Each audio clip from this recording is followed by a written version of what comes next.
మధ్య క్రైస్తవులు వాస్తు చెప్పే వాళ్ళ దగ్గరికి వెళ్తలే. మధ్య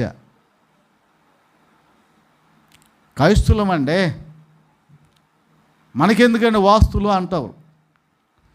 మంచి మేస్తుని పట్టుకుంటావు, టాపి పని మేస్తుని పట్టుకుంటావు. ఇది కరెక్ట్గానే ఉందా? ఈ గుమ్మ ఇక్కడే ఉండాలా? ఈ కిటికీ ఇక్కడే ఉండాలా? ఏ డబ్బే కలిసి వస్తుందా నీకు? లేదు. ఎంత అన్యాయంగా సంపాదించాడో యేసయ్య మాట్లాడిన తర్వాత 4 అంతులు పేదవాడికి పంచాడు. Praise the lord. ఈరోజు డబ్బు ఉందని పేదవాడికి నువ్వు సహాయం చేయట్లేదు. ఏ కుక్కనో ఏ పిల్లినో పెంచుకొని ఇదే లోకం అనుకొని నీ సమయమంతా ఆటలతో